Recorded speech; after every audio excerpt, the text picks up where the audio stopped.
এটা তো হাসিনার কালচার। এটার পুনরাবৃত্তি দেখছি কেন? বিএনপি কার্যালয়ে সে বোমা কারা বাড়ছে? স্বাধীনতার সেন্টিমেন্ট বিএনপির সকল নেতাকর্মীর রক্তের মধ্যে সেটা প্রবাহিত। শেখ হাসিনার দাপটের কাছে কই আর তো মাথা তুলতে পারেননি। কিন্তু দলের নামে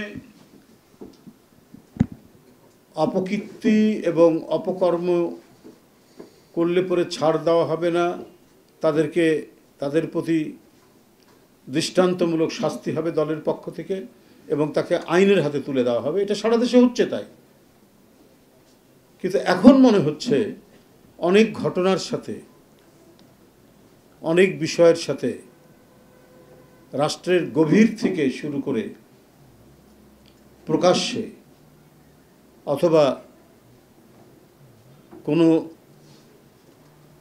শক্তি, রাজনৈতিক শক্তি তারা উদ্দেশ্য সাধনের জন্য পরিকল্পিত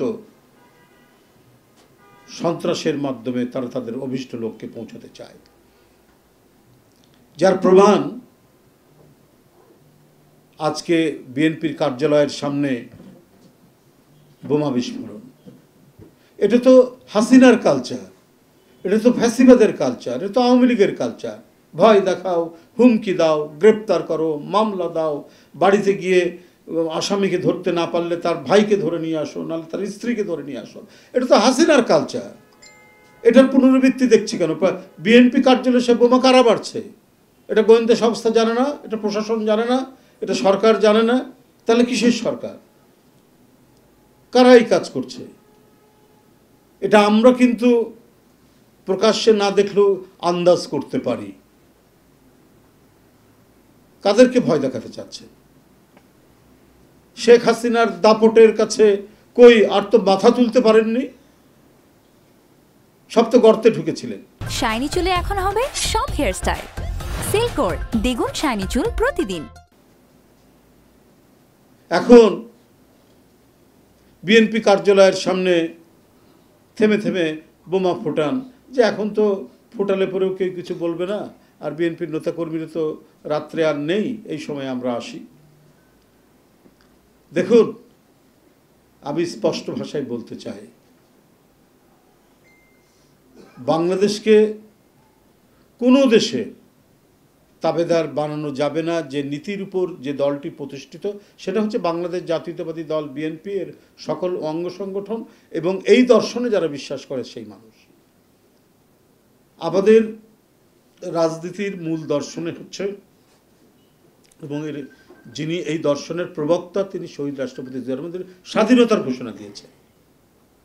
স্বাধীনতার সেন্টিমেন্ট বিএনপির সকল নেতাকর্মীর রক্তের মধ্যে সেটা প্রবাহিত। এর শ্বেতকণিকা লৌহ কণিকার মধ্যে সেটা ছোটাছুটি করে।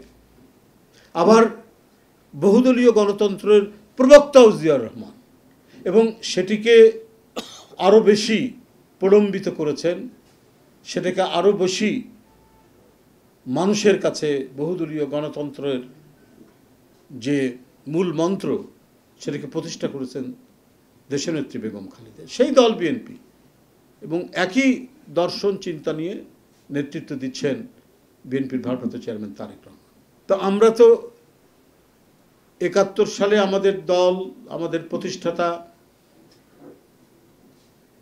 যেমন দুঃসাহসের উপর ভর করে স্বাধীনতার ঘোষণা দিয়েছেন, ঠিক তেমনি বেগম খালেদা জিয়া মৃতপ্রায় গণতন্ত্রকে পুনরুজ্জীবিত করেছেন। শেখ হাসিনার মতো, শেখ হোসেন মোহাম্মদ এরশাদের মতো গণতন্ত্র হত্যাকারী একজন ব্যক্তিকে আপসহীন সংগ্রামের মধ্যে দিয়ে তাকে পরাজিত করে গণতন্ত্র প্রতিষ্ঠাকারী হচ্ছেন বেগম খালেদা জিয়া, সেই দল বিএনপি।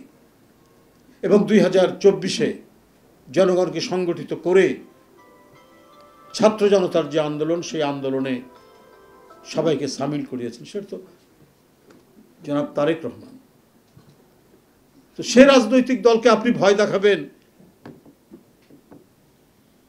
যারা ৭১ এবং ২৪ এবং ৯০ সব ইতিবাচক রাজনৈতিক অর্জনের ধারক বাংলাদেশ জাতীয়তাবাদী দল।